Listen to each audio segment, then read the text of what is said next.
Okay. Kaya sige, ano na tayo? Public order. Article 1 rebellion or insurrection. Diba sabi ko kanina sa treason, levying war against enemy, merong levies of war, merong adherence to the enemy, giving them aid or comfort. Diba may ganun sa treason? Para makamit yung treason, dapat may collaboration ka sa foreign enemy or sa foreign country enemy. Pag wala, baka rebellion lang ginawa mo. Baka rebelde ka lang. Inatakay mo yung Fort Bonifacio. Kayo-kayo lang. Rebellion lang yun.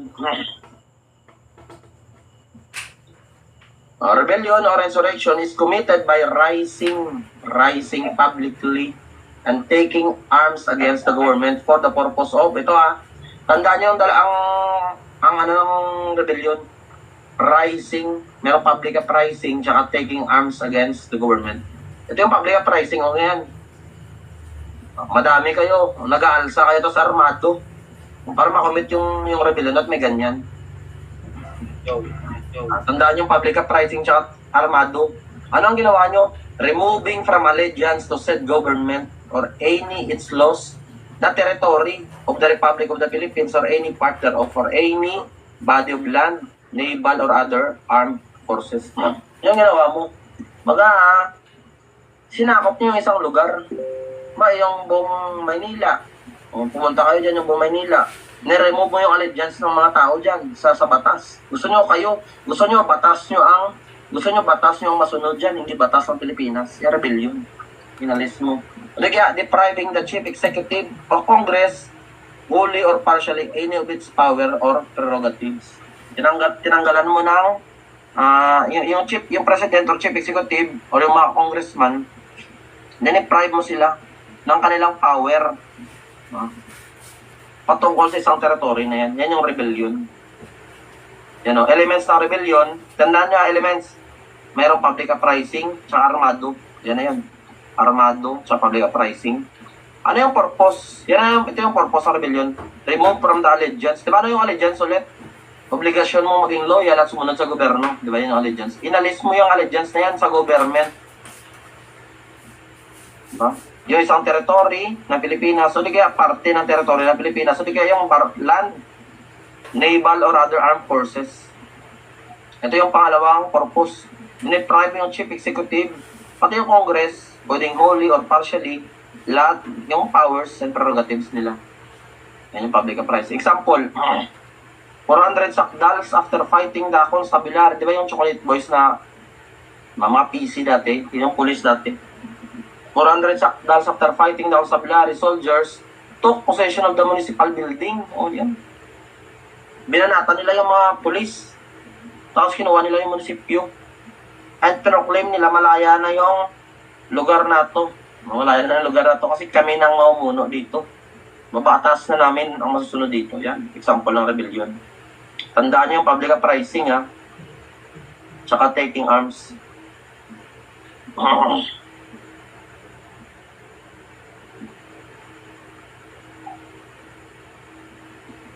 Kasi mamaya, tingnan nyo, yan yung purpose, Tingnan yung purpose ng rebellion yan, saka yan. Tingnan yung kudita. Kudita, sweep attack, mabilis ang atake.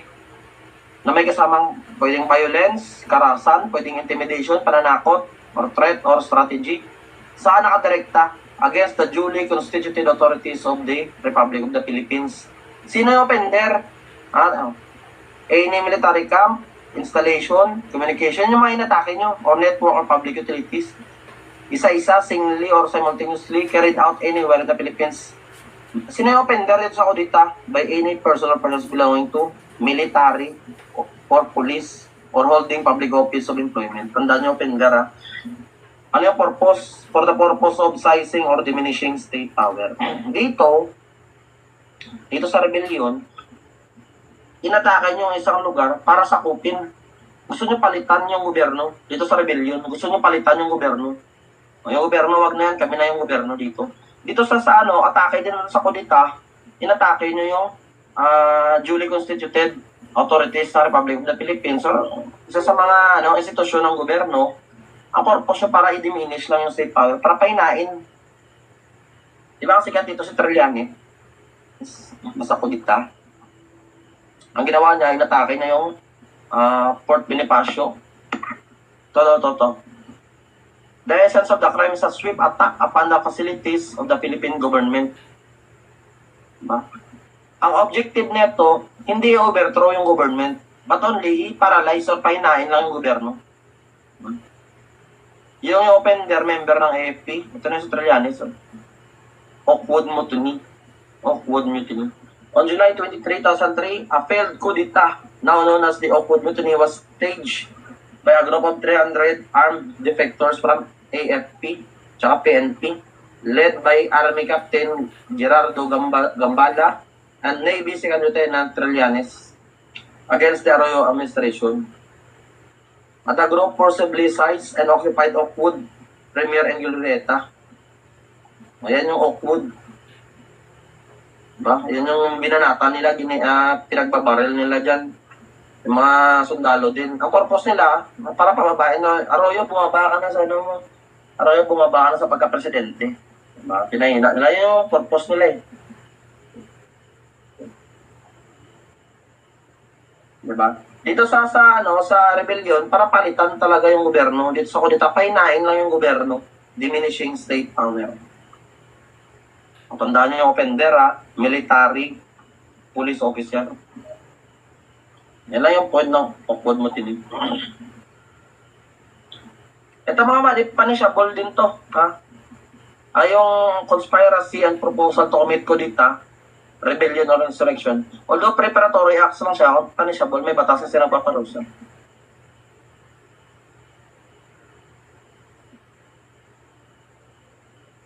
Ano naman itong sedition? Sedition is committed by person who rise publicly, pares lang, rise publicly and tumultuously.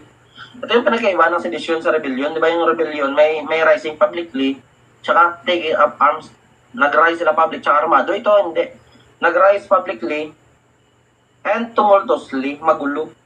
Yan yung tumultuous. In order to attain by force, intimidation, or other means outside of legal methods, any of the following.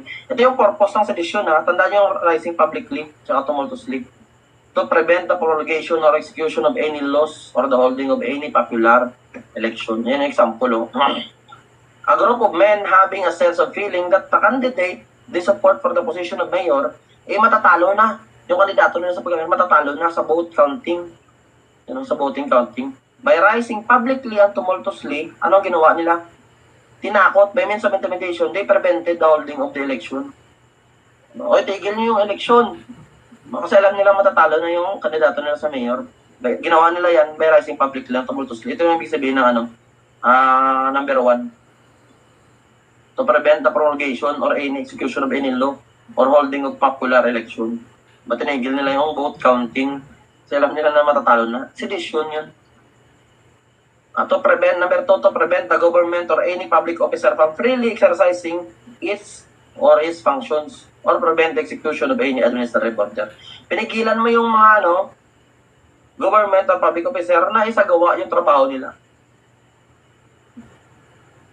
Pinigilan mo sila na gawin yung trabaho nila. Sedition din yan. Ito, example. The police officer by execution of warrant of arrest. O, di ba trabaho ng police officer, execute yung warrant of arrest, arrestuin yung tao. Arrestuin niya yung barangay captain. Kaso yung mga residente doon, sa barangay na yon, malapit sa barangay captain, pinagbabaril nila yung by rising publicly and tumultuously, pinagbabaril nila yung police officer in order not to effect the arrest of the said barangay captain.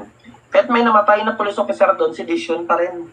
Hindi yan murder, hindi yan homicide, sedition. Kasi ang purpose niya, by rising publicly or tumultuously, pinrevent nila yung mga police officer para gawin yung trabaho nila kung saan na-arrestan yung barangay captain. Sedition yan. Pangatlong purpose ng sedition, to inflict any act of hate or revenge upon the person or property of any public officer or employee. Inflict hate or revenge doon sa public officer or sa property nila. Yan yung example.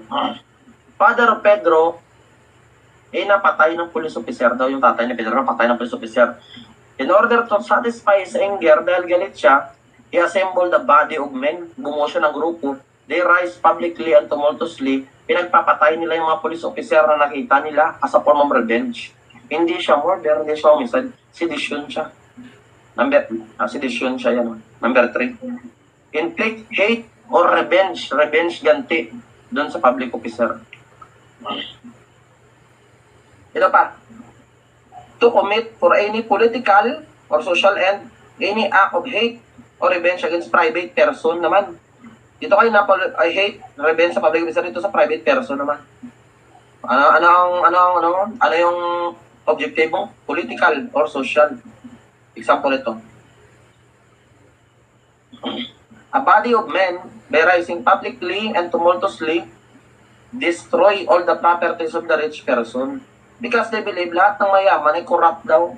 Ang ginawa nila dito, grupo ng lalaki, grupo ng tao, pinagsisira nila yung mga kagamitan, property ng mga mayaman, kasi naniniwala sila na mga mayaman, corrupt, o sedisyon din yan. Yan, political end yun, or social end. Hate or revenge against private person. Diba yung mga rich person, o private persons, sedisyon. Number 5, to despoil for any political or social end, any person, municipal, provincial, or national government, all of its property or any part thereof. By rising publicly and tumultuously, a group of men stole all the rice that was stuck in the town. Lahat ng mga bigas doon na nakaimbak sa munisipyo, pinagkukuha nila, pinagnanakaw nila. Diba? Kasi yung candidate nila sa pagka-mayor, natalo during election. Dahil natalo yung mayor nila, lahat ng mga bigas doon sa munisipyo, pinagkukuha nila. Sedisyon. Hindi siya robbery, hindi siya theft. Kasi may political purpose. Anong political purpose? Ba't nila pinagkukuha yung mga property doon? Anong political purpose? Natalo si mayor nila. Okay, familiarize ba di yung 5? Hindi naman kayo malilito kasi may mga example ako sa PowerPoint. Ito yung example ng number 1, number 2. Yan, basahin nyo yan mamaya. Hindi kayo malilito dyan sa mga PowerPoint. Pamit. Yan na. Elements ng sedisyon. Hindi mawawala yung rising publicly tsaka tumultuously. They employ force, intimidation, or other means outside of legal methods that the offender employ any of those attained. Ito yung kanina. 1, 2, 3, 4, 5. Yan na yung kanina. Yan yung purpose ng sedisyon. Punishable din yan. Conspiracy to commit sedition. Punishable din yan ng batas. Alam niyo naman yung conspiracy.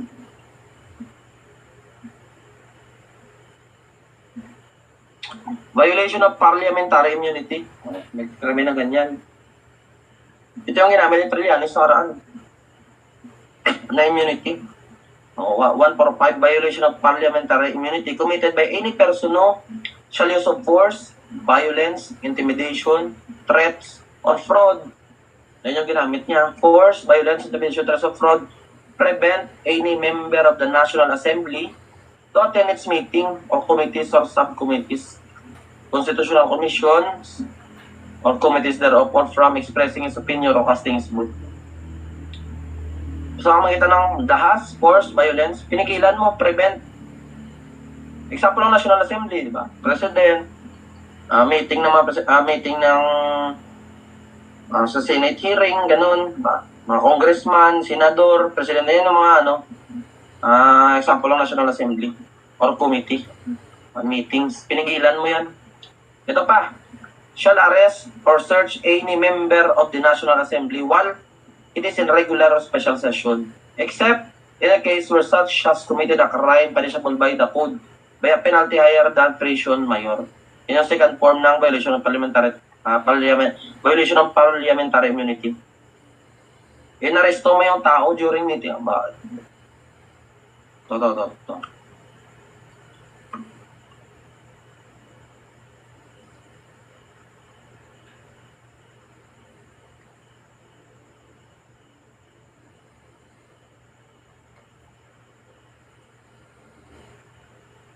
The offender is any person. Ito na yung kanina.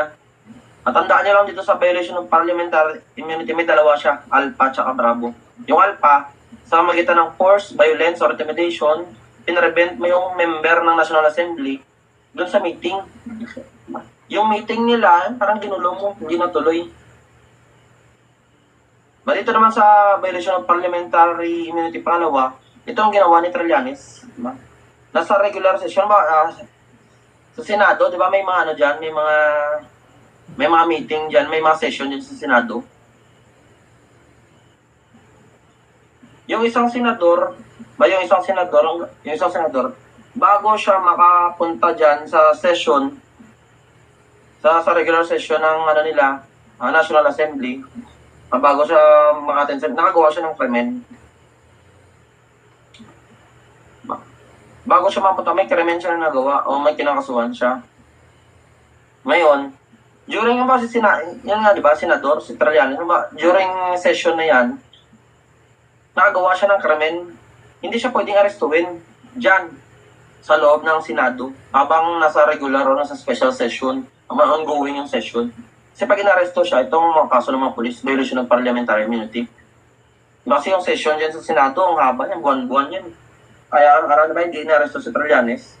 Kasi itong kaso sa mga polis. Yung ano dyan, dapat, by a penalty higher than prison mayor. Member has committed a crime punishable under the code by penalty higher than, except, wag lang. Ano ba yung prison mayor? Diba?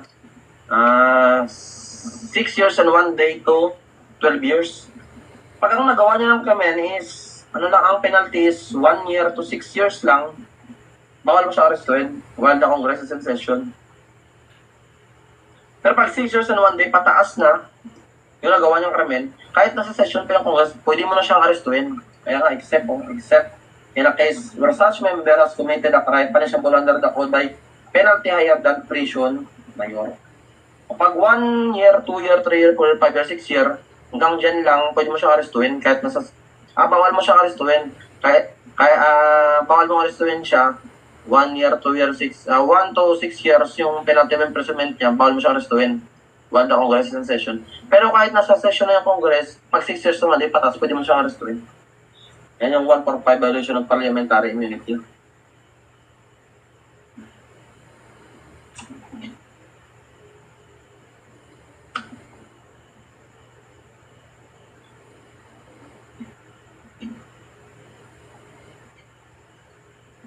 Ito yung element number 1. Sa A tayo, sa A, alpha. Ito yung alpha. That the offender uses force, intimidation, threats, or fraud. Ano ang purpose nga ng offender? Prevent any member of the National Assembly.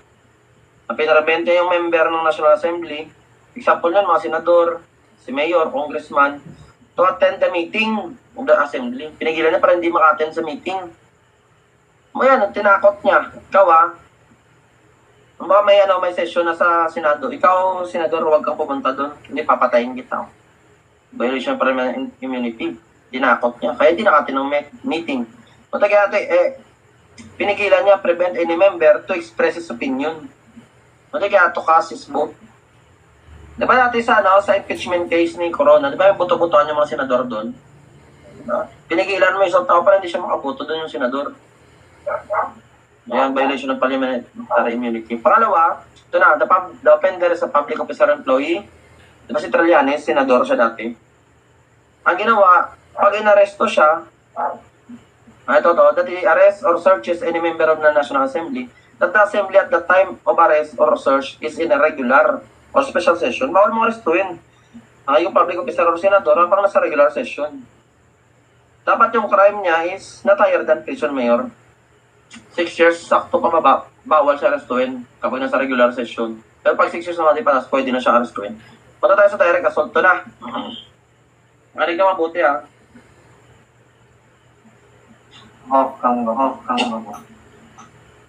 May dalawang klase ng direct assault. First form tsaka second form. May dalawang klase ng direct assault. Ito yung unang klase ng direct assault, ito alpha. Without public uprising, shall employ force or intimidation for the attainment of any of the purposes enumerated in defining the crimes of rebellion and sedition. Ito yung first form ng direct assault. Walang public uprising o walang public uprising. Ginawa mo yung purpose ng rebellion tsaka ng sedisyon. Baka kasi balikan natin. Direct assault pala yun. Balikan natin. Di ba yung rebellion? Yan yung elements sa rebellion. May public uprising. Yan ang public uprising. May public uprising yan. Ano ang purpose ng rebellion? Yan, no? To Alpha, tsaka Bravo. Ito ang purpose ng rebellion, no? Removing from the allegiance or depriving the chief executive. Yan yung purpose ng rebellion. Pag walang public uprising na nangyari, pero ginawa mo yung purpose ng rebellion, direct assault yan, first form. Tandaan nyo yan, ha? Ganon din sa sedisyon. Diba ito yung purpose ng sedisyon, no?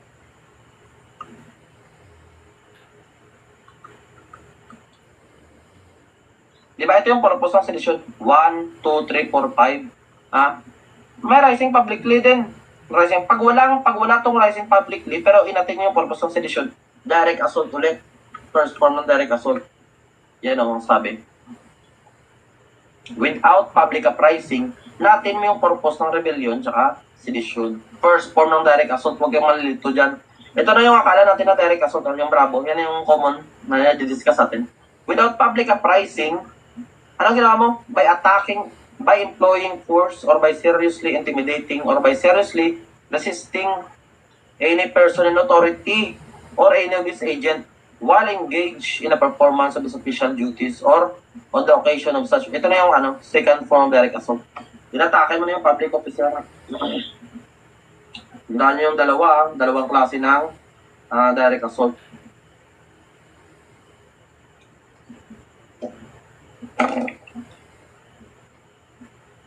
Ito yan. Yung elements ng first form, yung elements ng first form, ito. That the offender employ force or intimidation. Ang aim ng offender is to attain any of the purpose of the rebellion, tsaka ng sedition. Ito yung purpose ng rebellion, no? Ba yung dalawa kanina? Ito yung purpose ng sedition, yung 5. Pag walang public uprising, direct assault na siya first form. No public uprising. Yung pangalawang direct assault na, second form direct assault,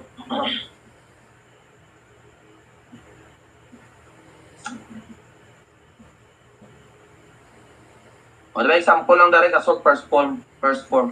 The chief of police, accompanied by 4 policemen, all armed, went to the house of the municipal president and compelled him by force to go to the municipal building, where they kept him for hours because their salaries had been arrears for some time, and he had been unable to secure payment from the president. After the relatives of the president sent him sufficient pay to pay the salaries, he was unable to depart. Yun yan. Held that these facts constitute commission of the crime charged in the complaint. There is force in this case, but there is no public uprising. When the accused compelled by force the municipal resident to go with them to the municipal building there, they inflicted act of hate, di ba? Act of hate or revenge upon the public officer. Ano sedition yan? Inflicting act of hate or revenge, sedition yan. Kaso walang public uprising. Kaya first, direct assault, first form lang siya. Ito na yung second form ng direct assault, mga buddy.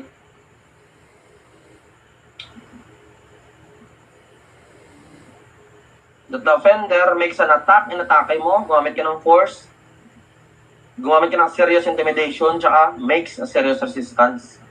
Doon sa that the person assaulted this person in authority, a PIA or a PIA agent. That the time of the assault, the person in authority or his agent is engaged in the actual performance of the official duty. Na mga yung police officer na atake mo, mas sinisita ka ng police officer. May na-arresto kasi nuntok mo. O direct assault. Kasi he is engaging in the actual performance of his official duty. O di kaya, or that he is assaulted by reason of the past performance of official. Kaya mo siya inatake kasi ginawa niya yung trabaho niya dati. Example si judge, natulang ka ng guilty ni judge. Na makalaya ka na, binalikan mo si judge, sinuntok mo, o direct assault pa rin kasi inatake mo siya dahil sa past performance niya.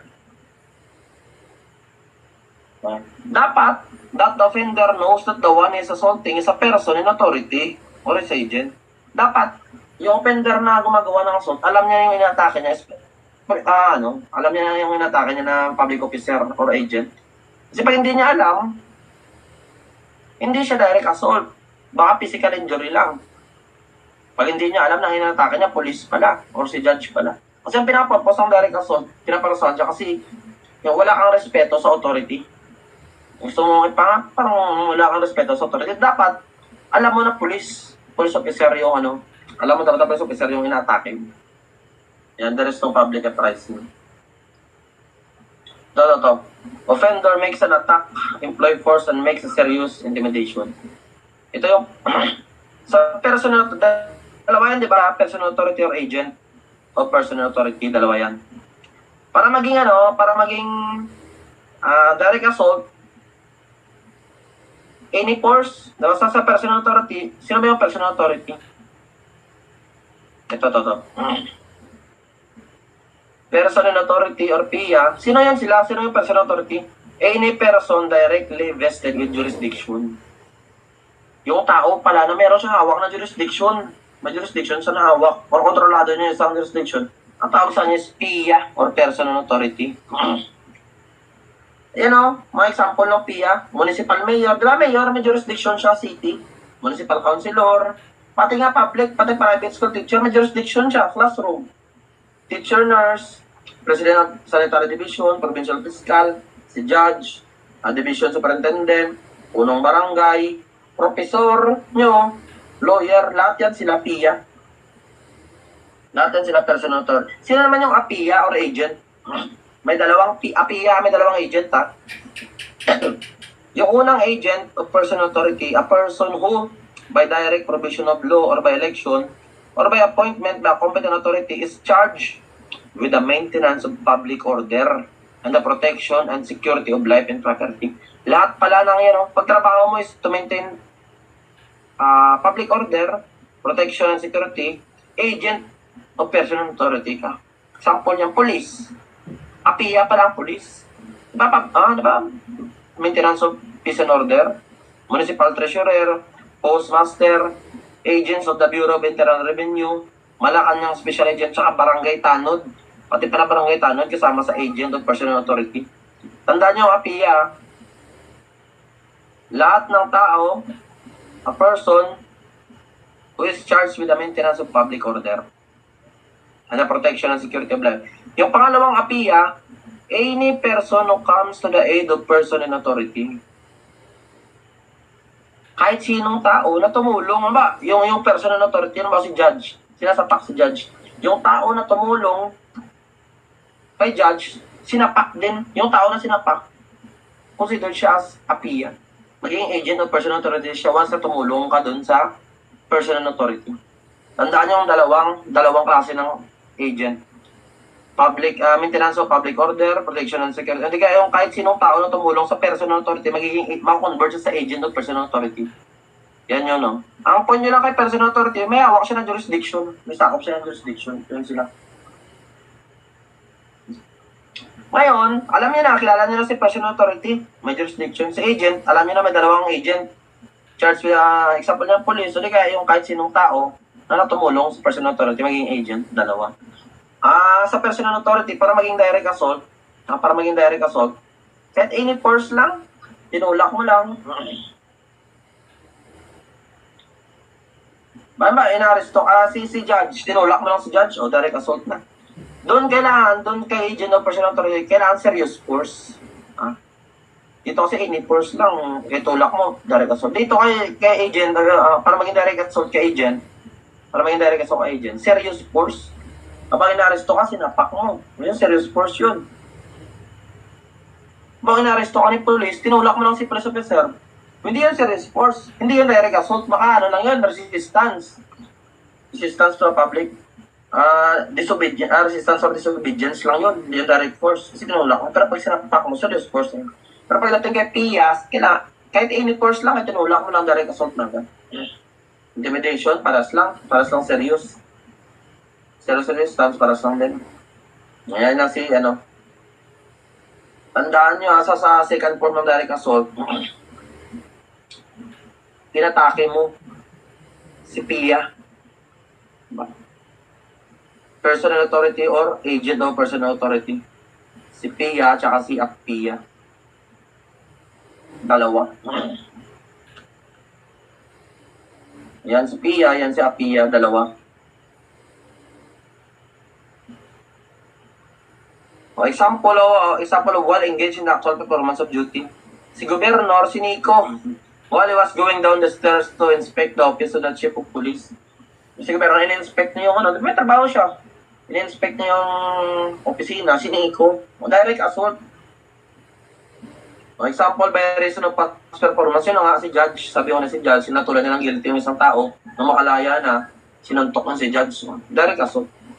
Ikata ka na kami. Mga pati, analyze nyo, analyze. May direct assault ba? Analyze nyo yung Policarpio, a retired judge, was on his way to his car when he saw two persons arguing. Nagtatalo yung dalawang tao. Pumagit na si judge. The other persons na nagalit siya kay judge. Ang ginawa niya, sinuntok na si judge. Sinuntokan si judge. Makakasuhan ba yung tao na sumuntok kay judge ng direct assault? Sir, no sir. Hindi sir, retarded No, siya sir. Dili man sa hawak. Ito ang tanongin nyo, ito. Dili man. Ito unang tanong. Sinuntok ba siya dahil sa ginagawa niya yung trabaho niya sa judge? Sir. No, di ba hindi? Hindi naman siya sinuntok dahil sa trabaho niya sinuntok ba siya dahil sa past performance na ginawa niya? Hindi naman niya nalala yung dalawa, pumagitna lang. Pwede. Pwede siguro sa retired judge. Kung natulan niya dati ng guilty yung isa, tapos sinuntok siya, kahit retired, sinuntok siya. Pwede siguro maging direct assault dahil sa past performance. Pero dito, wala naman nabanggit na past performance or sinuntok siya dahil sa trabaho. Kaya sagot dito, no. Walang direct assault dito.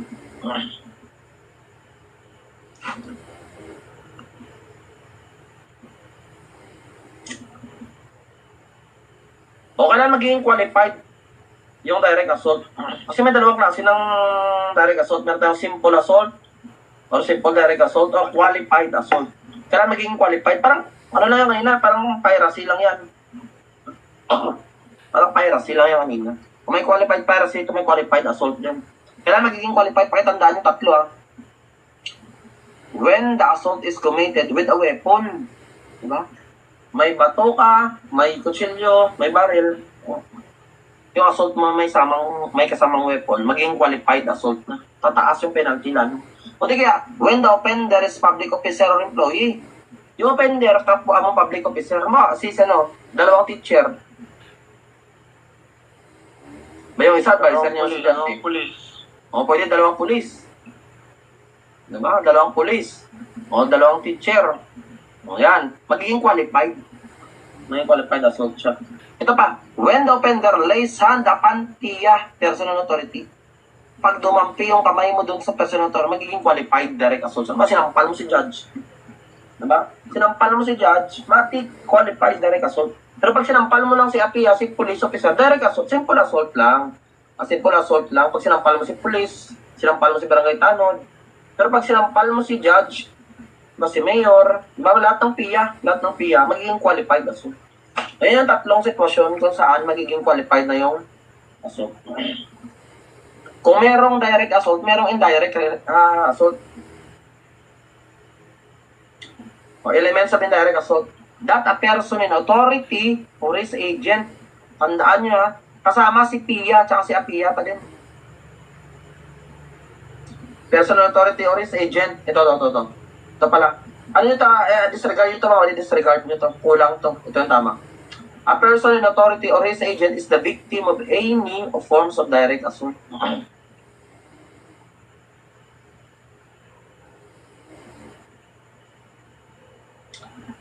A person comes to the aid of that agent of a personal authority. Tinulungan niya yung agent. Offender makes use of force or limitation upon such person coming to the aid of the authority or his agent. Pero, golden rule, no direct assault kapag walang indirect. No direct assault, no indirect assault. There is no indirect assault if there is no direct assault. Magkakaroon lang pala ng indirect assault kapag may direct assault. Kasi anong ginawa? Tumulong yung aid. Tinulungan yung agent. Halimbawa si teacher sinuntok. O direct assault yun. May isang lalaki na tinulungan si teacher. Yung lalaki na tumulong kay teacher, sinapak din. Ang kaso niya kay teacher, direct assault. Ang kaso niya dun sa tumulong kay teacher, indirect assault. Kasi yung tao na yan comes to the aid of agent. Tandaan niya ha, ang tinulungan dito sa indirect assault, agent. Hindi sinabing person in authority. Ang tinulungan niya is agent of a person in authority, hindi person in authority. Kasi pag person in authority ang tinulungan niya, direct assault yun. Kasi nangyari, di ba may dalawang klase ng direct assault? Ito, na? May dalawang klase ng direct assault. Pag ito, direct assault din, pag si person in authority, pag si person in authority, tsaka si agent, in-assault mo, direct assault. Si agent, may dalawang klase ng agent, di ba? Yung unang agent, to mga police, di ba, charged with the maintenance of public order. Yung pangalawang agent, yung kahit sinong tao na tumulong sa PIA, magiging agent. Para hindi kayo malito. Ito yan.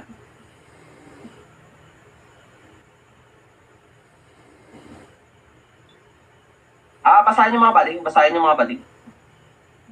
May direct assault, wala. Is Pedro liable for indirect assault? Analyze.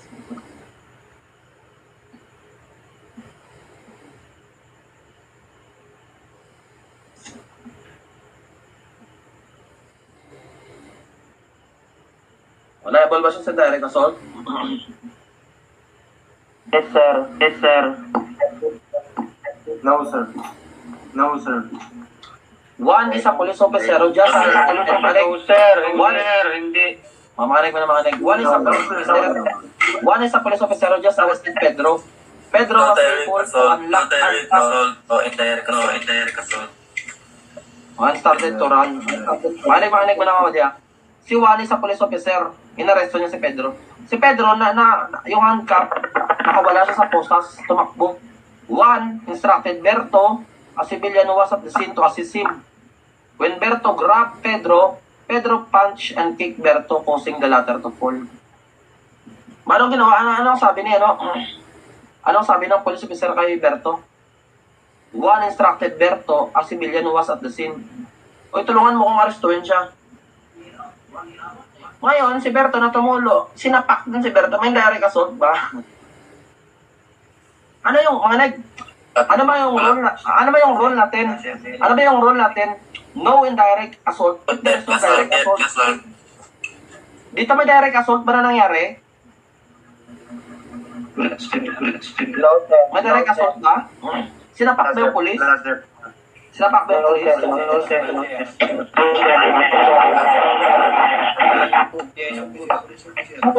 Diba? Ang sagot is no. No, sir. Kasi walang indirect assault kung walang direct assault. Hindi naman sinapak si police eh. Ang sinapak, yung tumulo, ay yung, si Berto. Si Berto ang sinapak. O hindi naman sinapak si police. Sinapak si Berto. O dito, walang direct assault eh. Walang sinapak ng police. Wala rin indirect assault. Ano lang yung krimen ni Pedro? Ano lang yung krimen niya? Physical injury lang. Physical injury, sir. Walang indirect assault. Physical injury lang. Yan yung indirect assault. Inside the court, the judge was attacked by a losing litigant. A private citizen protected the judge and he was also attacked. Dito, may direct assault? Wala. Yes, sir. Meron, sir. Meron, sir. Meron, sir. What, sir? Meron? Meron, sir. Meron, sir. O, tanungin ko kayo, inside the court, the judge was attacked by the losing litigant. Matatalo na yung litigante. Sinuntok na si judge.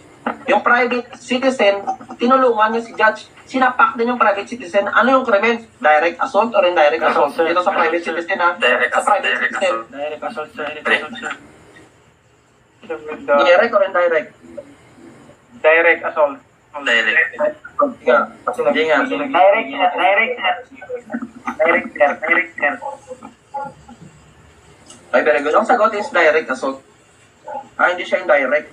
Kasi, diba, sabi natin, diba, sa direct assault, sapakin mo yung PIA or APIA. Eh, dito naging siya kasi si private citizen, once na tinulungan si judge, ang tinulungan niya si PIA, si personal authority. Kaya naging Matik, si private citizen yan, makakonvert siya sa APIA. Makakonvert siya sa APIA. Kasi tinulungan niya si Pia. Sarap mo, Pia, di ba? Sabi niya ni Mac Enriquez. Iba yun ah. Sarap mo, Pia, no? Nga tayo mga badya, pasimplahin pa natin. Medyo naguguluhan, no? Sige, pasimplahin pa natin lalo.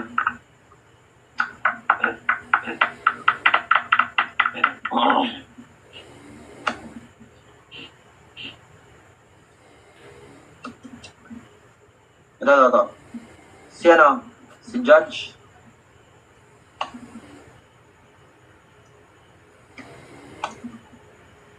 Okay, ito yung unang sitwasyon na. Okay, take note nyo. Nakita nyo ba? Nakikita nyo? Ay, hindi. Wait lang. Hindi pala nakikita. Ito. Ayun ako kasi nagloko kasi yung may pad ko. Sarap sana magsulat dun. Sir, phone cam. Yan, bali yan. Kita nyo na? Kita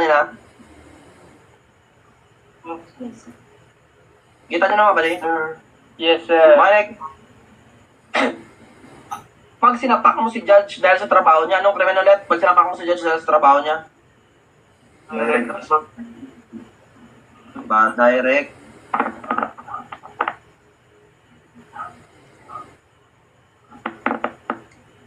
Assault. Si Pedro,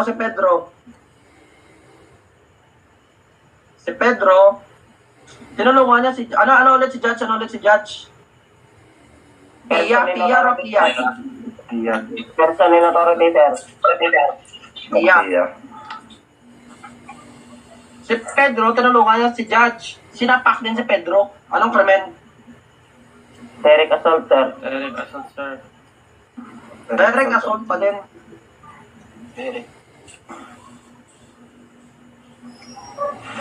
Kasi si Pedro, di ba, sabi natin, di ba, kanina, may dalawang klase ng agent, may dalawang klase ng APIA. Yung charge with the maintenance of public order, tsaka yung tumulong sa PIA, makakonvert siya as APIA. O, si Pedro, magiging APIA na siya. APIA. Okay, kasi tinanungan niya si PIA. Masarap mo, PIA. Ang nangyari, si Juan,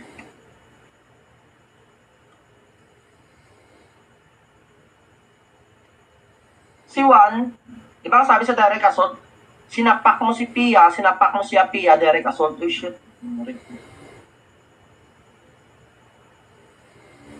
Yan. Sabi sa direct assault, mapapia o rapia ang sinapak mo, direct assault. Eh si Juan, nung sinapak si Pedro, tumulong si Juan kay Pedro, sinapak din si Juan. Anong krimen? Direct assault, sir. Indirect, sir. Indirect na, sir. Direct.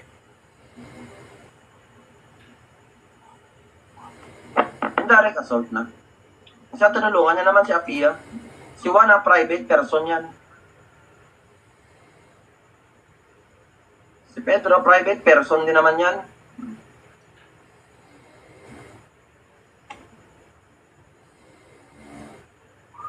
Private person na na-convert sa Apia. Si Juan, private person lang. Hindi siya ma-convert sa Apia kasi natinulungan lang naman Apia.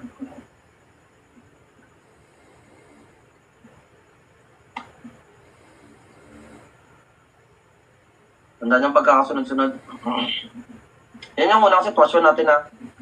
Ang pangalawang sitwasyon natin, situation 2. Si police officer.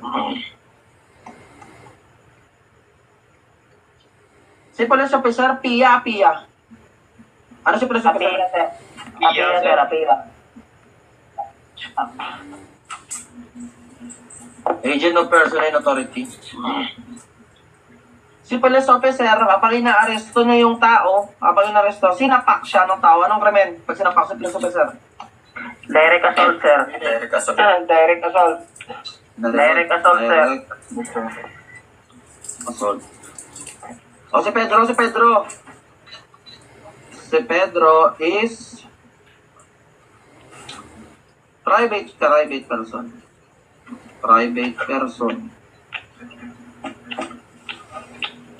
Si Pedro, pag private person, nakita niya sinasapak si police, tinulungan niya si police. Pag sinapak si Pedro, anong krimen? Indirect, sir. Indirect, sir. Indirect. Direct assault. Indirect.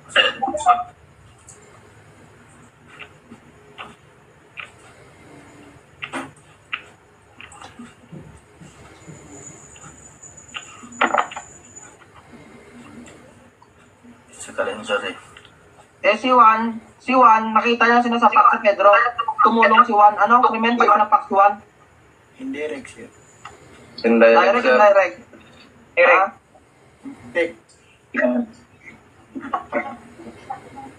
Physical injury. Sagot eh. Physical injury, sir.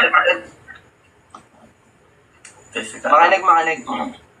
Tingnan niyo ang situation 1. Ang situation 1 natin. Tingnan niyo ang ugat. Ang ugat kasi dito, si Pia. Kaya ang dulo dito, indirect assault.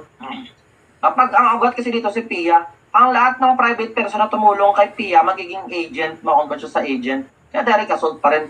Sa direct assault, mapa-agent or mapa-Pia or Pia, direct assault. Dahil si Pedro, naging na siya eh. Si Pedro, naging Pia na siya. Dahil naging agent na siya, tumulong si Juan sa agent na. Nung sinapak si Juan, indirect. Di ba? Kasi ang sabi doon sa indirect assault, lahat ng taong tumulong sa agent o person in authority, lahat ng tao na tumulong sa agent o person in authority, sinapak, magiging indirect assault. Ang tinulungan kasi ni Juan dito, si Pedro. Si Pedro, private person na naging Pia. Dito kasi, police officer, ang ugat, kaya Pia. Ngayon si Pedro, di ba ang sabi sa indirect assault, lahat ng tumulong sa agent, magiging indirect assault. Si Pedro, di ba private? Private, ang tinulungan niya, Pia. Lahat ng tumulong sa Pia, indirect assault. Kaya pag sinapak si Pedro, indirect, kasi ang tinulungan niya dito, si Pia. Ngayon si Juan, sino ang tinulungan? Ang sabi sa indirect assault, ang tinulungan mo ay si agent, Pia. Ang tinulungan kasi ni Juan dito, si Pedro. Si Pedro, hindi naman siya Pia dito. Private person lang siya, kaya physical injury lang ang krimen pag kay Juan. Tandaan niyo yung ugat ha, iba kasi yung ugat dito, Pia. Kaya si Pedro na-convert sa Pia. Ito ay sa Pia lang ang ugat. Kaya si Pedro, hindi siya ma-convert as Pia. Kasi ang sabi doon, di ba sa agent, may dalawang kasi ng Pia. May dalawang kasi ng agent of personal authority. Charged with the maintenance of public order. At lahat ng tao tumulong sa Pia, magiging Pia. At least alam niyo na, yung direct. Alam niyo na, gets niyo ba? Sino naguluhan? Gets niyo ba, Bang Buddy? Absorb, sir. First down. Absorb, sir. Sir. Di nga. Absorb, Yung direct. Ngayon, sabi niyo, ngayon alam ko na, ang direct assault, hindi lang isa, may dalawang klase ng direct assault. Pag sinapak mo yung personal authority, direct assault, yung unang direct assault, first form ng direct assault, yung walang public uprising, na nasagawa mo yung purpose ng rebellion at sedition na walang public uprising, direct assault first form yun. Mga akala natin dati, lahat ng sinapak ng public officer, yun lang yun. Isa lang yun na ngayon. Mga trick ba, no? Alam niyo na kasi tawag natin na, ito. Si indirect assault, ang sabi sa indirect assault, ang tinulungan is si agent. Si agent. Mali kasi ito mga buddy, mali ito. Ito ang tama. Ang tinulungan si agent, pag tinulungan si agent, indirect.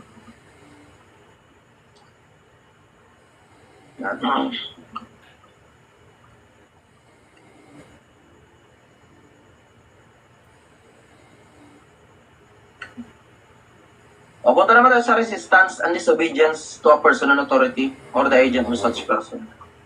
Meron tayong resistance and serious disobedience. Meron tayong simple disobedience. O, serious disobedience, meron tayo serious. A person in authority or his agent is engaged in the performance of official duty or gives a lawful order to the offender. Offender resists or seriously disobeys such person in authority or his agent. The act of the offender is not included in the provision. Huwag lang daw siyang maging direct assault, qualified assault, tsaka indirect. Ang ginawa. Ang ginawa lang dito kasi ng offender resist or seriously disobey. Hindi niya naman inatake. Kung inatake niya, direct assault dito, nag-resist lang siya. Ang mga ina-arresto, inaaresto yung isang tao, si police officer, inaaresto niya yung isang tao.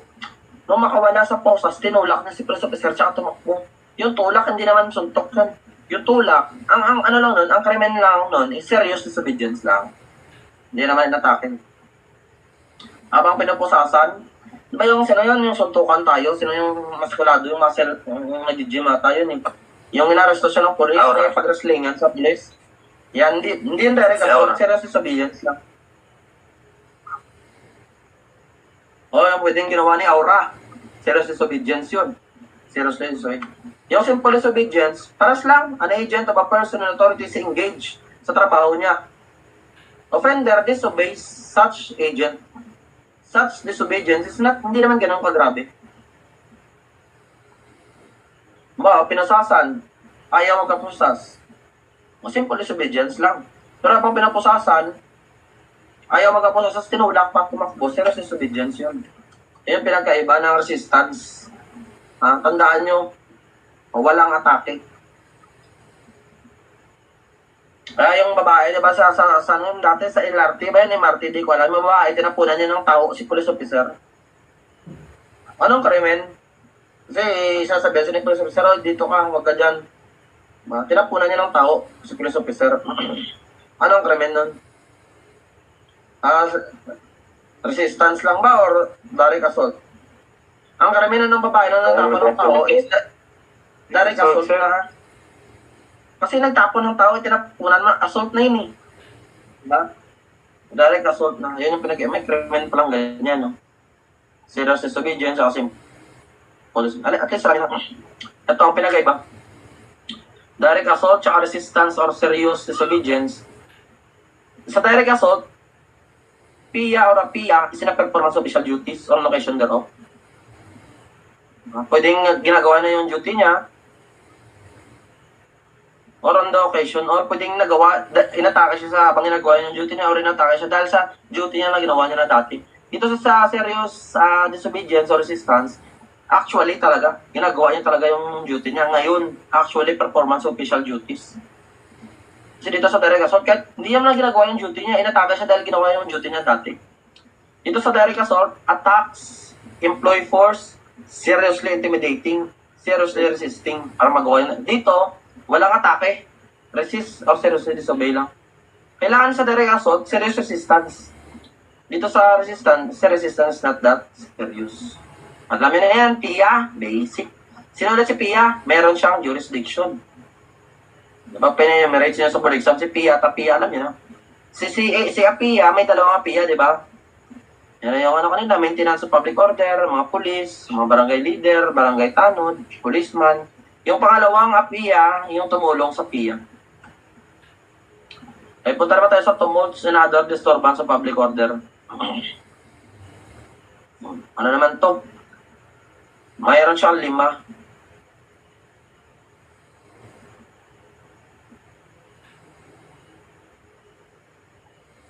Wait lang, ano yung isa?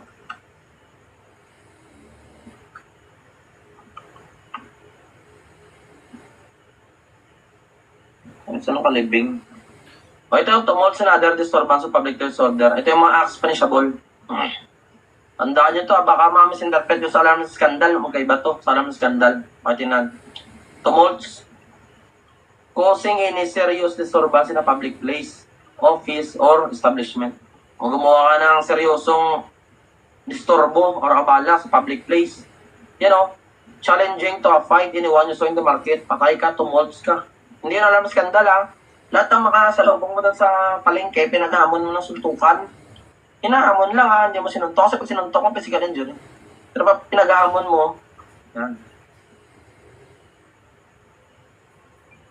Tumults yan. Pangalawa, interrupting or disturbing performance, functions, or gatherings, or peaceful meetings if the act does not fall under Article 131 and 132. Ayan, in-interrupt mo. Yan during a pageant show, in a pesta, may pageant show, may pesta, may passion, pageant show. A man suddenly shout profane language, causing a disturbance to a show. Diba? May bikini open, no? Pageant show, may bikini open. Ang laki niyan, ang laki ng dede mo. Diba? kita yung bilat mo, ganun yung pagsisigaw, dito ka, tumults ka. Interrupt, disturbing performance. Tandaan yan ha. Gagawin kita na. Mas tama ni Manong, no? May nangyari kasi ganyan. Sabi din yung open. Ito ha. Making any outcry. Making any outcry tending to incite rebellion or sedition in any meeting or association or public place. Making an outcry. Ano yung sabihin ng outcry? Outcry means to shout subversive or provocative words tending to stir up the people to obtain by means of force or violence. Yun. Nagsisigaw-sigaw ka ng provocative words. Ano ba? Gumamit ka ng megaphone. Yan yung outcry, gumamit ka ng megaphone. Tapos, ini-incite mo yung ibang tao na magawa ng rebellion or sedition in any meeting, association, or public place. Tapos isang meeting. Ano natin? Putulan natin ng ulo si Mayor. Nag-megaphone ka. Putulan natin ng ulo si megaphone kasi corrupt siya. Di ba? Sedition yun. Inflicting of hate to a public officer. Sedition. Pero hindi niya naman ginagawa yung sedition. Dito, sinisigaw niya lang yung iba na gawin yung rebellion. O, ito, bukas, bukas Fort Bonifacio, atakein nyo. O, diba? Yan yung outcry na nagtawag siya sa megaphone. Inutusan yung iba na magsagawa ng rebellion or sedition. Pasok siya sa 153. Tumults.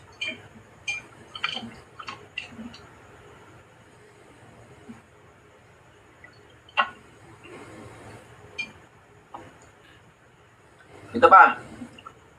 Displaying placards or emblems which provoke a disturbance of a public order in such a way. Placards or emblem. Ito na yung number 3 kanina. Number 4, a man displayed a placard showing a naked picture of celebrity in a public place which caused a disturbance to such place, diba? Doon sa public place, pinatarpulin mo yung hubad na larawan ni Maria Osawa. Pinatarpulin mo, pinagkaguluhan ng tao. Nagkaroon ng kaguluhan kasi nag-display ka ng placard or emblem. Ayan number 4. Yan. Dito yan, 153 ka, tumults and other disturbance. Number 5, burying with pomp the body of burying with pomp the body of a person who has been legally executed. Yan. Burying with pomp the body of a person who has been legally executed. Legal siya na kasi dati may death penalty, di ba?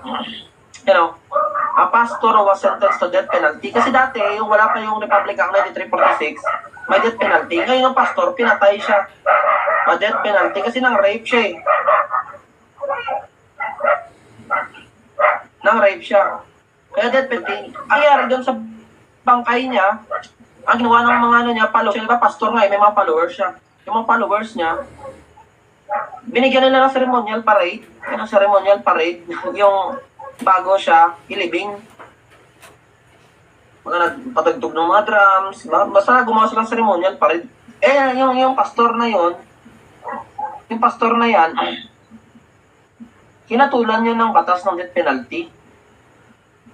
Hinatulan niya ng batas ng death penalty. Ibig sabihin, pinuri niyo pa, pinatay na nga kasi ng rape eh. Tapos binigyan niya pa ng ceremonial parade yung bangkay. Yun na yun. Burying with pomp the body of a person. Legally executed, legal siya na pinatay.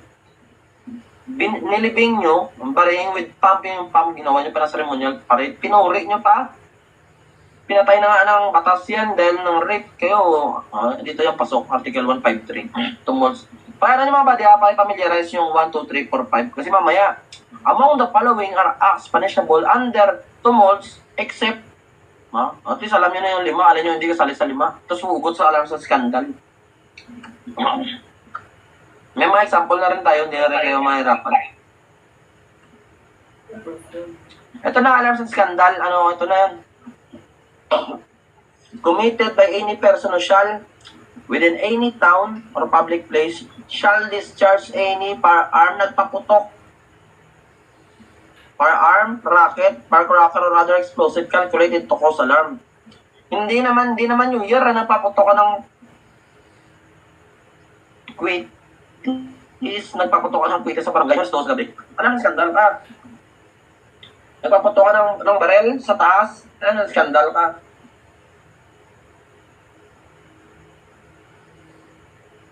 Ayan. Ito pa, instigate or take an active part in any charivari or other disorderly meetings offensive to another or prejudicial. Pag sinabi sa charivari, ano yun sa mga badi? Charivari na yan. Ay, pag sinabing charivari, ingay. Instigate or take an active part in any charivari. Example, alas 12 ng gabi, menu yung motor mo, tinalian mo ng yero, alam mo yung yero? Tinalian mo yung yero ng motor mo, tapos pinasod, habang nagdadrive ko siya, parang ingay ng yero. Ayun, alam sa skandal yun. Charivari ang tawag doon. While wandering about at night or while engaged in any nocturnal amusement, shall disturb the public peace. Ba, gabi, tulog ng mga tao. Paano ka pa? Wandering ka pa about at night. Pag-alagala ka tuwing gabi, pasigaw-sigaw ka, nalasing ka. Wala sa skandal. Ito pa, while intoxicated, lasing ka, or otherwise, shall cause any disturbance or scandal in a public place. Yun nagwawala. Nagwawala yung lasing. Alam sa skandal ng krimen niya. At least alam nyo na yung 4 na alam sa skandal. Alam nyo na rin yung 5 na tumults mo kay bayan. At least alam nyo na. Reviewin nyo mamaya ulit. Sabi ko sa inyo, para ma-master nyo yung topic, lagi nyo basahin. Basahin nyo ng basahin.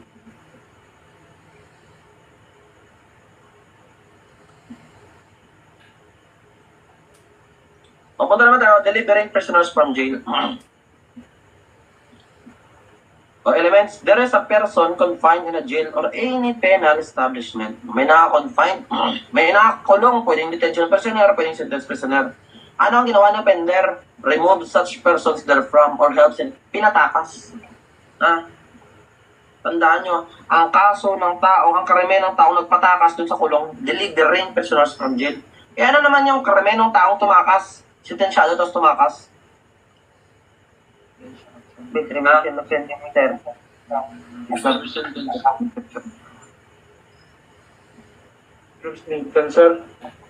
Evasion service of sentence, sir. Okay, very good, very good. Ang kaso no, ang krimenong tumakas, evasion of service of sentence. Ang krimenong nagpatakas, delivering prisoners from jail.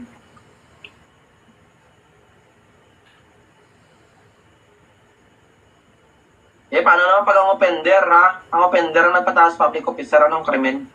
Infidelity in the custody of prisoner. Tandaan nyo yan, ha? Pag private person ang nagpatakas sa nakakulong, delivering prisoners from jail. Pag private individual ang nagpatakas, delivering prisoners from jail. Pag ang nagpatakas, public officer, tandaan ang nagpatakas public officer, infidelity in the custody of a prisoner. Jail officer, on duty siya, pinatakas niya yung kulong. Infidelity in the custody of prisoner. Ano naman pag off-duty yung guard? Yung guard na yan, sabihin kahit jail officer pa siya, pag off-duty siya, ano lang siya, delivering prisoners from jail. Pag off-duty. Tandaan niya, pag jail officer, tingnan niyo muna. Jail officer yan. Kailan ba tumakas? On duty? Infidelity in the custody of prisoner on duty. Pag off-duty yung guard, pinatakas niya, delivering prisoners from jail lang. Magkakaroon ng qualified delivering prisoners from jail kapag sinama ng violence, harassment, or pananakot or bribery. Mas sinuulan mo si jail officer, nakatakas, magiging qualified siya. O tinakot mo yung jail officer, magiging qualified. Ito na evasion of service of sentence. That the offender is convicted by final judgment. Ibig sabihin may sentensya siya. Hindi dito pwede yung detention prisoner lang. Not convicted by final judgment, sentence prisoner. He is serving a sentence which consists in deprivation of liberty. Evades the service of his sentence by escaping. Tumakas. Yun nga, kaso ng tumakas, evasion of service of sentence. Kaso ng nagpatakas sa private individual, delivering prisoners from jail. Pag ang nagpatakas public officer, infidelity in the custody of prisoner. Ito, evasion of service of sentence on the occasion of disorders, conflagrations, earthquakes, or other calamity. Ito na sa Quran, yung stall. Yung stall. Ito elements, tumakas ka. Sa kasagsaga ng may bagyo, may sunog, may lindol. Diba? Ganito kasi yan mga bading.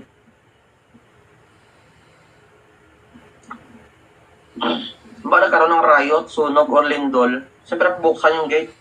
Sunog yan. Yung mga preso dyan, tumakas, umuwi. Yung iba, tumakas, tinakasan nila, hindi yung sentensya, tinakasan nila yung kamatayan, na mamamatay sila. Yung iba, umuwi.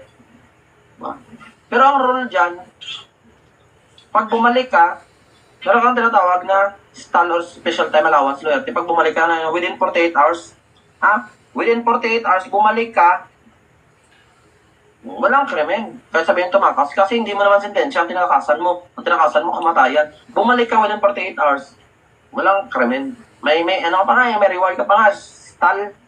Diba? Ilan yun? Diba? 1 tip. Ang babawas sentensya.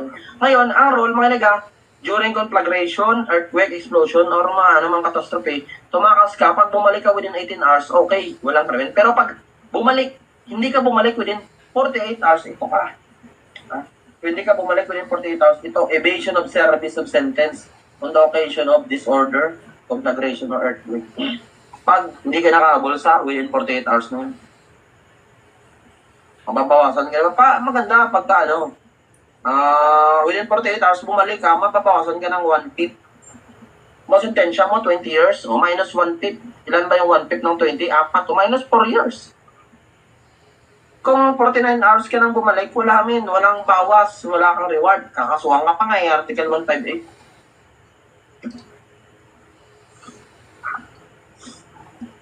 Ang alay Para sir, pag nag-stay.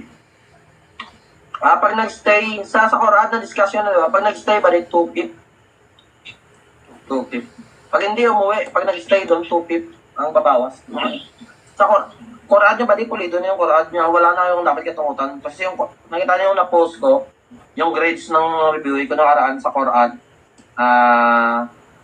94? Ay, 94 ba? 92? 94. Set A pa lang yun set A pa lang. Yun na yun kasi lahat, kung makapansin nyo yung set A ko, pulido na yung set A. Kung nakabil pa kayo dun sa isa kay Mama Aban, yung kay Joan, at least may dagdag. Baka mamaya maging 98 pa kayo. Yung ano pala ba, yung sa Quran nyo, may hindi ako na-discuss sa set A. May hindi ako na-discuss na ano doon. Therapeutic. Magsisend ako ng recorded sa therapeutic. Libre na yan sa inyo. I-send ko sa set A nyo na GC. Para at least ano kayo, may supplementary. Dapat naging 95, 96 Quran nyo Ayan na yan. Other cases of evasion of service of sentence, 159. Daming klase ng pagtakas, no? Ito naman, committed by any convict who having been granted conditional pardon. Di ba? Pag binigyan ka ng conditional pardon ng presidente, release ka, doon ka muna sa community. Kaya nga pardon, pero may condition na sinusunod. Pero ang nangyari, pag binayolate mo yung conditional pardon, yung mga rules or mga condition doon sa pardon, ito ka 159.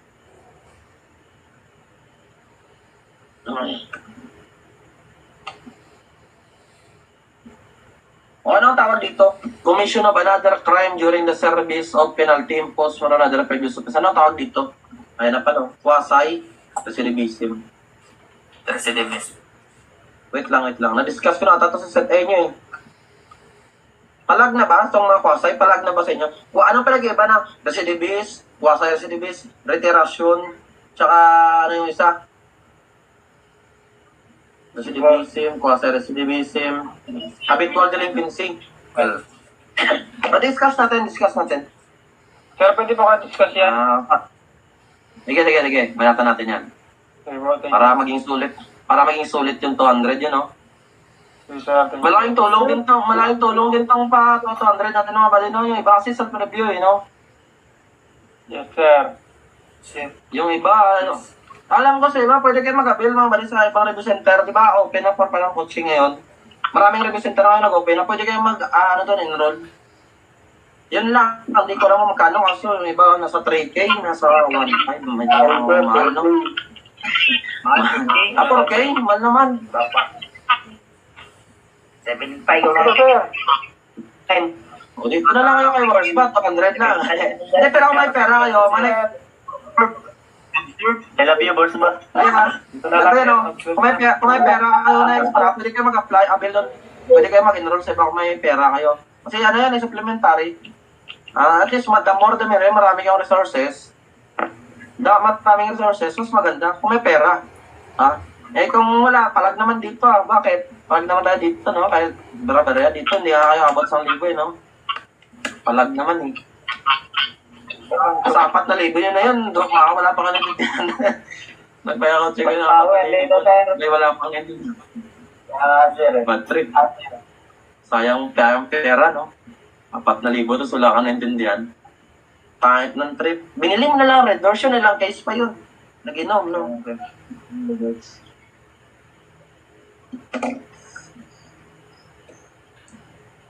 Ngayong gabi tayo dito magkukulitan, ha?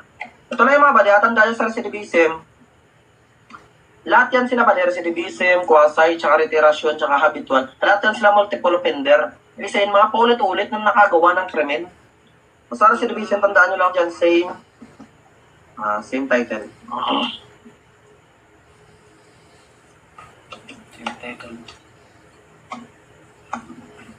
Same title of the RPG. Tandaan nyo na, may dalawang krimen. Yung isang tao nakagawa siya ng dalawang krimen. At yung dalawang krimen niya nakapaloob sa isang title ng revised penal code. Di ba ako napapansin yun ba? Title 1, crime against national security. Title 2, crime against public disorder lang. Dapat yung krimen na nagawa yung nakapaloob sa same title.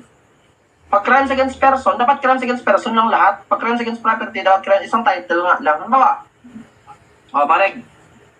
Yung nagawa kong krimen na una is murder. Ayan yung una kong krimen, ha. Yung pangalawang krimen ko, robbery. Matatawag ba ako na recidivist o recidivism? Unang krimen ko, murder. Yung pangalawa, robbery. Recidivist, hindi. Sir. Recidivism, hindi. Different title. Hindi, sir.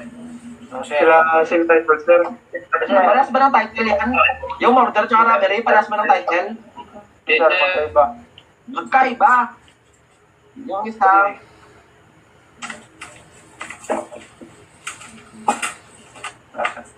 isa, crimes against Property. magkaiba sila ng title. Hindi yan recidivist. Eh, paano pag ang unang krimen ko murder? Ang unang krimen ko murder. Ang pangalawang krimen ko is pangalawang krimen ko is homicide. Recidivist ba yan? Hindi. Sir. Recidivist na. Kasi same title na. Parehas sila ng crimes against person. Against person, pareho na, sir. Ano ba yung unang krimen ko is ano? Theft. Yung pangalawang krimen ko is tapa. Recidivist, hindi. Parehas crimes against property. Against property. Parehas sila crimes against property. Ngayon, punta naman tayo sa quasi recidivist.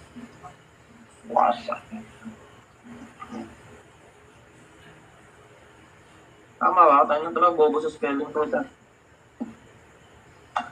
Pag criminology, buti na lang walang spelling sa board exam. Ano yung quasi? Yung tandaan niya lang dyan sa quasi recidivism. Yung second crime, dapat felony. Di ba may tatlong klase ng krimen tayo, di ba nakaraan mga baditi? Pag yung krimen na nagawa mo yung nakapaloob sa RPC, yung krimen na tawag sa krimen na yan. Felony, sir. Felony. Pag yung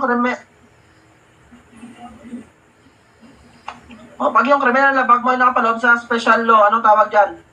Offense, sir. Offense.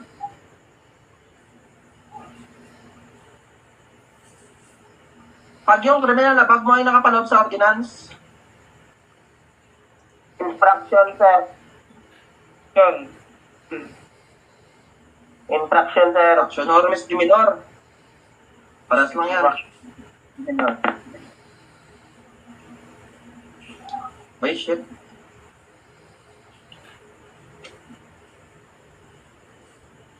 Tama ba? Yan ang bahala na. O, tandaan nyo sa quasi recidivism, dalawang krimen. Ang mga nito kasi, during sineserve mo yung sentensya mo, while serving sentence or before serving sentence, ibig sabihin ng sentensyado ka na. Dito, sentensyado ka na. Sentensyado ka ng unang krimen, nakagawa ka ulit ng pangalawang krimen. During sentence of serving, naman nakakulong ka. May unang krimen ko is gambling. Ang unang krimen ko, drugs. Unang krimen ko, droga. Drugs. Kung natulan ako ng guilty, nakakulong na ako, nakapatay ako sa loob. Murder. Quasi recidivism, hindi. Quasi yun. Okay. Siyang second crime, felony. Diba yung murder, Article 248 na sa Revised Penal Code, RPC, o felony. Wala tayong pakalam sa unang crime, ha? Sa quasi recidivism, wala tayong paki sa unang crime. Mapa-felony man yan, mapa-offense man yan, mapa-infraction, wala tayong paki sa first crime. Ang importante sa quasi, yung second crime mo dapat felony. Quasi recidivism ka. Alam mo, ganito, nakapatay ako, ang crime ko is murder. First crime. Nung nakulong na ako, habang nakulong, nag-drugs. Quasi hindi. Hindi, sir. Hindi, sir. Hindi pasok, sir. Second Yung crime, quasi, sir. ba na yan, Republic Act 91, 65. O, special law yan, offense yan. Yung drugs offense yan, hindi yan felony. Kaya hindi yan quasi. Matandaan nyo lang sa quasi, yung second crime niya is, ang second crime is felony. O, next is, reiterasyon. Rating. Reiterasyon. Dito naman ang pinag-usapan nito mga balik. Penalty ha, hindi crime. May dalawang klase ng reiterasyon.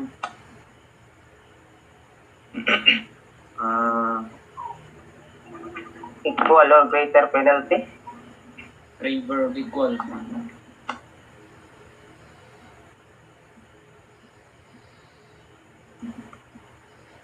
Tsaka yung isa, Two or more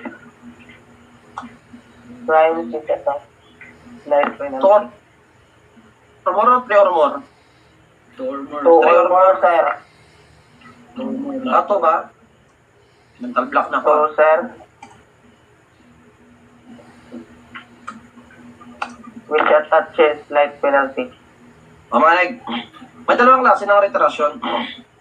Yung unang nagawa niyang krimen is murder. Ano yung penalty ng murder? Reclusion perpetua. Yung pangalawang krimen niya, naka-murder ulit. O, reiterasyon yan kasi equal. Pares lang sila ng penalty. O para sila ng penalty, reclusion perpetua. Yung unang krimen, homicide. Reclusion perpetua. O reclusion temporal. Yung murder, reclusion perpetua. Ito, reiterasyon pa din. Reiterasyon pa din. Kasi yung homicide, reclusion temporal, yung murder, greater penalty. Di ba? Yung una, homicide, yung pangalawang penalty, murder, mas greater na yung penalty. Reiterasyon pa rin. Equal or greater. Equal or greater, reiterasyon. Pero baliktad. Ang unang krimen is murder. Pangalawang krimen is homicide. Hindi na reiterasyon. Kasi, di ba sabi equal or greater? Ito lesser na yung homicide eh. Hindi na siya reiterasyon. Ano tandaan nyo? Take note na picturean nyo.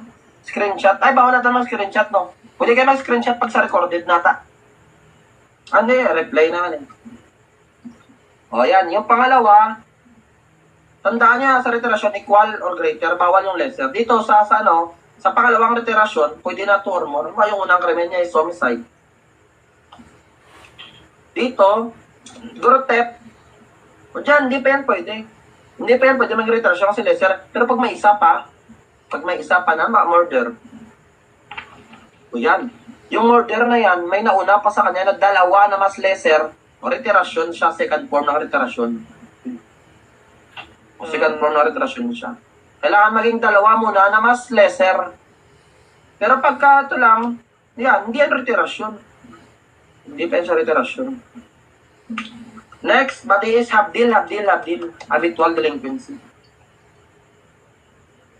Simplihan natin to, simplihan. Kaya lang sabi na, habitual delinquent yung isa. Ito, keyword nyo ha.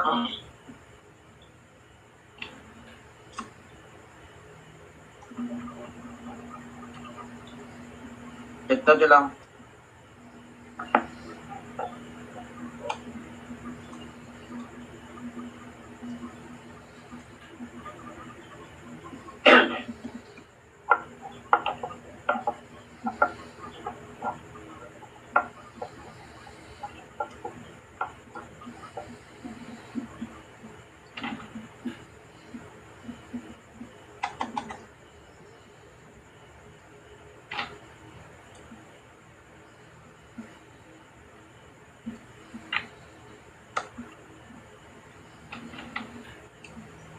O, sa habitual lang yung nyo, within 10 years.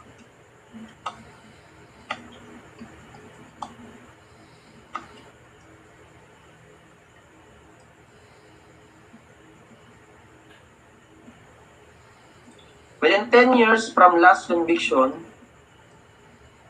nakagawa siya ng 3 or more crimes. At yung 3 or more crimes na yun, pasok sa pretzel. Ano yung pretzel na yun? Ulitin ko Tandaan nyo lang yung tatlong keyword. Within 10 years from last conviction, nakagawa siya ng 3 or more crimes. Yung 3 or more crimes, pasok sa pretzel. Ano yung pretzel? Ano yung F? Ano yung F? Ano yung F? Falsification, sir. Ano yung R? Falsification. Robbery, sir. Robo. Robbery. E.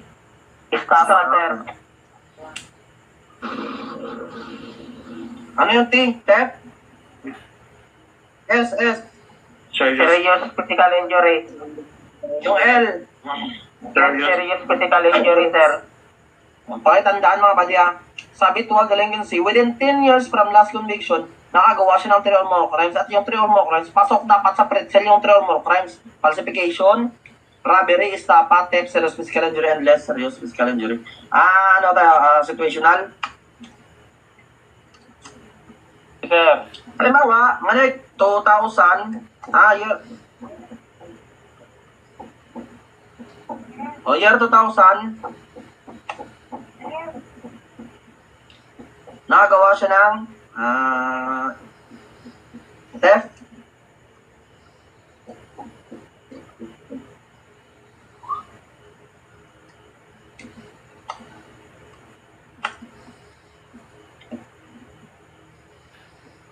year 2008, nakagawa siya ng theft, theft tuloy, robbery. 2012, nakagawa siya ng estafa. Sige tingnan nyo kung check mo yung tatlong keywords. Manig, within 10 years from last conviction, nakagawa siya ng 3 or more crimes. Dapat pasok sa pretzel. Based sa situation natin na ganyan, pasok ba sa habitual delinquency? Hindi. Check Pasok, mo mga keywords. Pasok ba sa habitual? Pasok. Paano 2008, 2012? Pasok ba yan? Pasok, sir. Pasok. 2008, sir.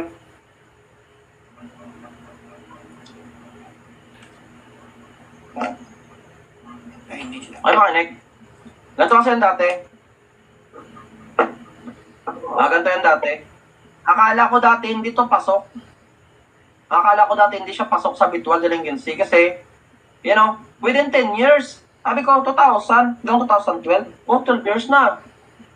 Dapat hindi yan habitual delinquency. Ang sagot dito, habitual delinquency pala. Kasi ang sinasabi dito, within 10 years from last conviction pala. Hindi 10 years yung tatlo.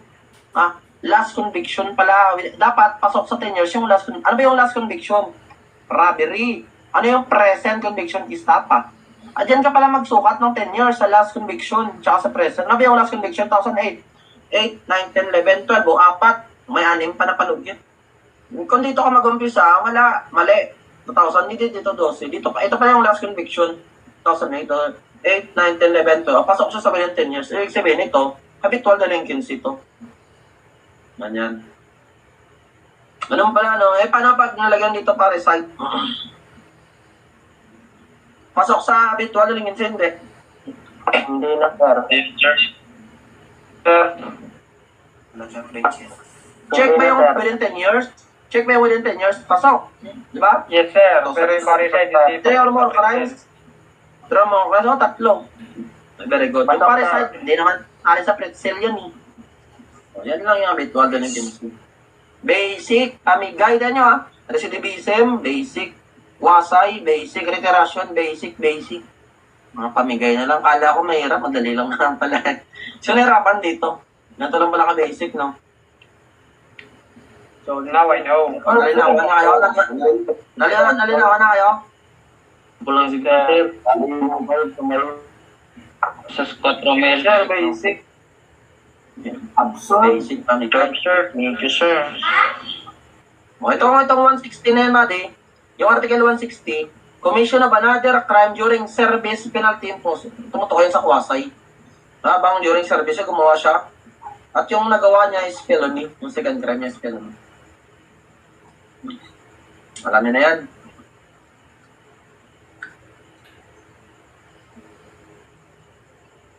Sagot mo, Madi. Anong kremento? Sedition, sir. Ha? Hindi ko na Very good, sir. Assault, sir. Direct The assault. act of accused and preventing by force the holding of popular electorate. Direct assault. Sedition o rebellion? Oh? Very good, direct assault. Makinig ka. Di ba? Direct assault first form. Very good. Without public uprising, di ba? O direct assault first form. Kasi ito, holding of popular election, sedition sana yan. Purpose ng sedition. Kaso walang nabanggit yun ng public uprising tsaka tumultus. O, ano lang siya, direct assault first form to. Balik natin. Di ba? Ito yung sedition, no? Yan yung 5 na purpose ng sedition. Sa rebellion, ito, dalawa. Itong purpose, itong dalawa. Kaso ang sabi natin sa direct assault kanina, baka daling nalito, no? Oh, ito yung first form ng direct assault, yun ang first form. Without public uprising. Oh. Purpose ng rebellion, tsaka sedition. Di ba? Huwag kayong papabitag. Tandaan nyo muna. May public uprising, matik sedition, kaso walang nabanggit, men. Hindi na kayo malilito. Basic direct assault. Kung gusto nyo, dagdagan pa, sulat nyo pa. Direct assault, first form. Di ba? Huwag nyo sulatan yan sa sheet nyo, ha? Mamali agad yun. Yung shading nyo kasi mamali, ganito yung mukha ng shading nyo dun, oh. Pa-square siya pa ganyan. Yan, pa ganyan. Shade nyo yung ganyan. Huwag kayo magsulat na. Pwede kayo magbura. Siguro din nyo lang na malinis. Hindi naman big deal ang pagbubura. Yung likod ng monggulto nyo, monggulto ang gagamitin nyo. Yung pambura na pwede. Kailang beses ako nagbura, wala naman. Big deal. Basta siguro yung malinis. Kasi pag madumi ang pagkabura, hindi mababasa ng machine. Sige nga, analyze. Barangay captain while arresting a culprit suddenly stabbed by the culprit. Si kapitan yung naresto niya yung culprit. Sinaksak siya. Si Pedro, nakita niya, diba? Tinulungan niya yung barangay kapitan, sinapak din si Pedro. Sinaksak din siya. Ngayon si Juan, nakita niya yung incident, tinulungan niya si Pedro. Sinaksak naman si Pedro. Ano ang krimen? Pag sinaksak si barangay captain, anong krimen? Direct assault. Direct assault. Kaya Pedro, anong krimen nung sinaksak si Pedro? Direct assault, sir. Assault pa rin kasi si Pedro, di ba? Tinulungan niya, direct assault ba? Sir. Si Pedro, tinulungan si barangay captain, magiging ano na siya? Magiging apiya na siya, oh. Ano ang sagot pag sinapak si Pedro? Direct assault pa rin. Kay Juan, pag sinapak si Juan, tinulungan si Pedro. Indirect na, sir. Indirect na, sir. Paano pag may tumulong pa si Jose? Si Jose tinulungan si Juan. Sinapak din si Jose. Physical injury na, sir. Physical injury.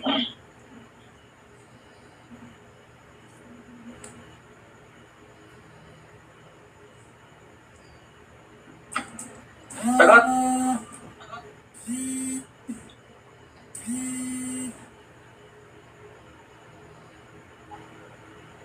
Sagot ang bali. Qualified direct assault. Qualified. Qualified direct assault. Don punches professor because he received, sinapak niya yung professor niya kasi, sinapak niya yung professor niya, binagsak siya. Simple or qualified? Fight, sir. Ay, qualified. Di ba ang sabi natin, pag si Pia, nag-lace ka ng hand kay Pia, magiging qualified to. Balik na rin. Kailangan magiging qualified si direct assault.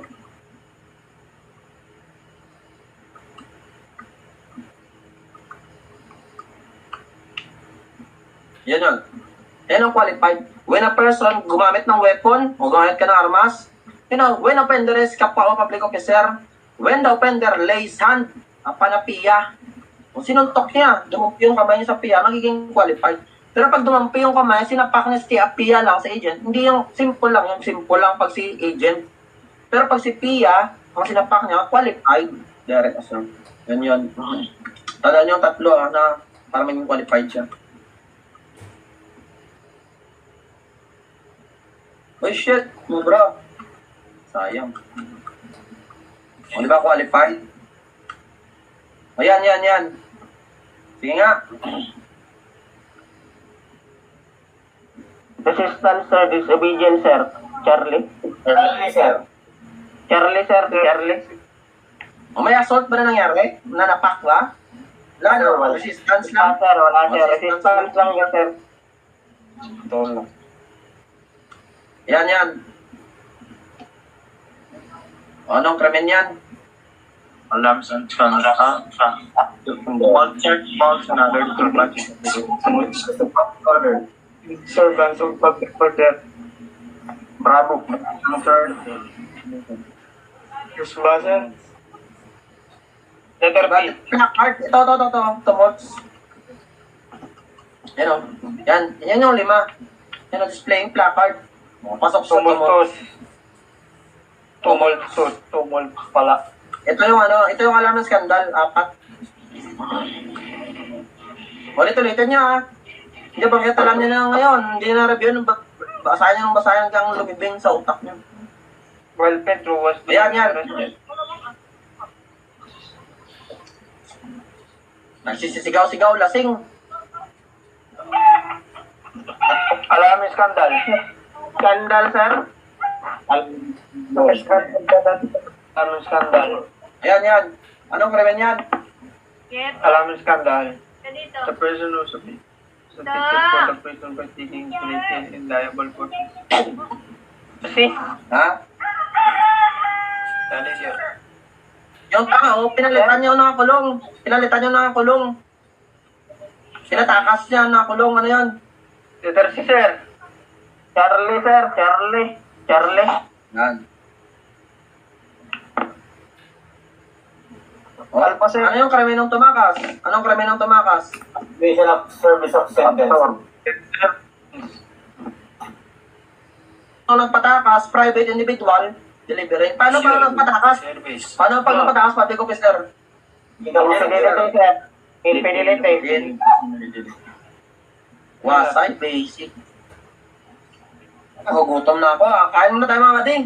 Kain muna. Lungag po, Sir.